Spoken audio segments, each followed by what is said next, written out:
Bonjour à tous. Je fais le bilan de comité chômeurs et privé d'emploi. Alors la CGT a construit son histoire sur l'exploitation économique ou plutôt contre celle-ci. La CGT a construit son histoire sur l'exploitation économique ou plutôt contre celle-ci. Depuis 2 bonnes décennies, dans ces duels, quelques camarades ont tenté de porter le projet d'une CGT enracinée contre l'exclusion sociale en ayant un comité de privé d'emploi et précaire. Le monde du travail, largement attaqué par le patronat et sponsorisé par l'UMP, nous prouve que notre organisation de lutte contre le chômage et pour le droit au travail a toute sa place dans un syndicat proche, moderne et solidaire comme est la CGT. Ainsi, revendiquer le droit à l'emploi choisi et cette insertion socio-professionnelle indispensable au développement de la personnalité nous situe comme extrémistes sur le marché des idéologies actuelles.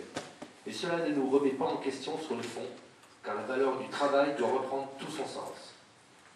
Le droit du travail opposable, seul minimum nécessaire pour ouvrir un avenir à des jeunes et pour la subsistance des familles, nous stigmatise comme des utopistes dangereux et insupportables dans le système de l'entreprise libérale.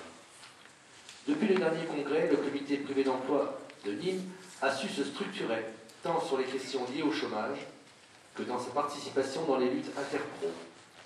Nous avions pour objectif de mieux nous associer aux luttes des syndicats et de prendre une place au sein de l'UL. Ce double objectif est largement atteint, avec, comme exemple, non exhaustif, la présence des privés d'emploi tant dans la campagne prud'homale que contre la privatisation de la Poste, entre parenthèses, collage d'affiches et présence sur tous les marchés populaires, comme sur le combat actuel contre la réforme des retraites.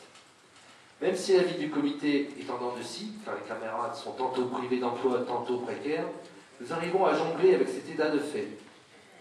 D'un autre côté, nous pouvons être satisfaits d'avoir des camarades ayant retrouvé un emploi stable et dont la continuité de la syndicalisation s'est faite spontanément.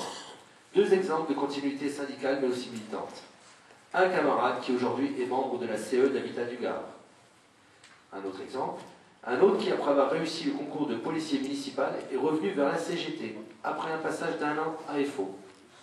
Cette continuité d'un syndical doit devenir un impératif dans notre fonctionnement, mais confirme bien qu'un privé d'emploi étant passé par un comité retourne dans l'entreprise avec une autre vision de l'organisation syndicale. Nous ne le dirons jamais assez, la CGT est le seul syndicat en Europe à organiser les privés d'emploi. La continuité syndicale passe évidemment par la compréhension des enjeux collectifs, alors même que la société tente d'individualiser et de stigmatiser les privés d'emploi, d'où l'importance de l'organisation collective. Notre comité compte aujourd'hui 52 adhérents, avec environ 10 militants, dont une salariée en activité et un retraité. Le comité participe également à la vie de l'union locale, avec un camarade élu à la CE de l'UL et une autre au bureau afin de travailler collectivement les questions du chômage, mais aussi pour combattre la précarisation de l'emploi. Bilan d'activité du comité en 6 points. 1. Communication. Nous avions un blog avec 97 444 pages. Il a été fermé avec l'ouverture du site de l'UL afin de ne pas faire double emploi, mais il continue d'exister. Médias.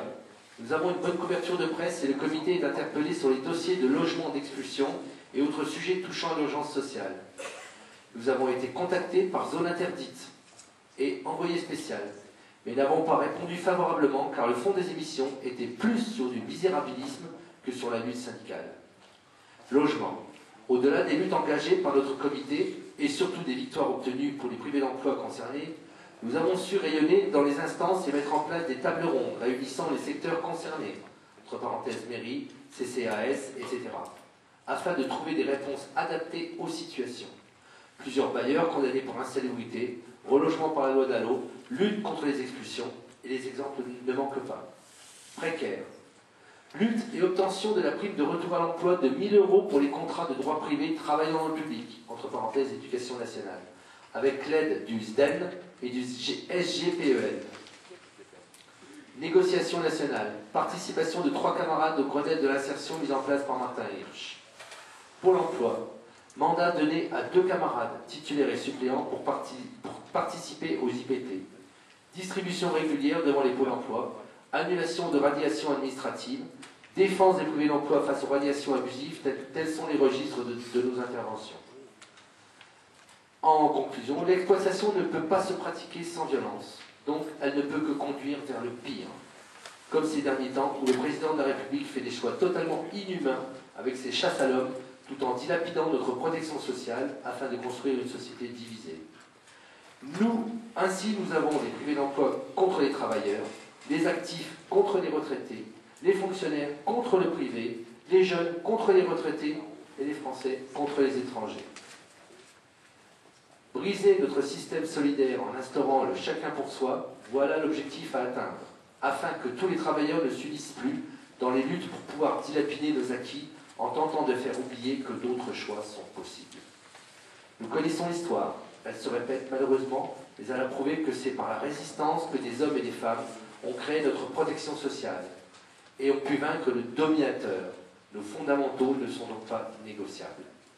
La lutte pour l'emploi, la mobilisation syndicale reliant emploi, salaire et retraite nous rapproche de la solution. Elle nous inclut dans cette perspective.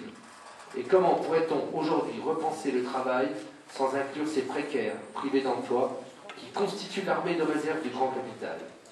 À la CGT, nous le savons, les travailleurs privés d'emploi, précaires, immigrés ou pas, doivent s'unir afin de gagner contre ce système que certains veulent nous imposer quand d'autres ont cessé de le combattre. Merci.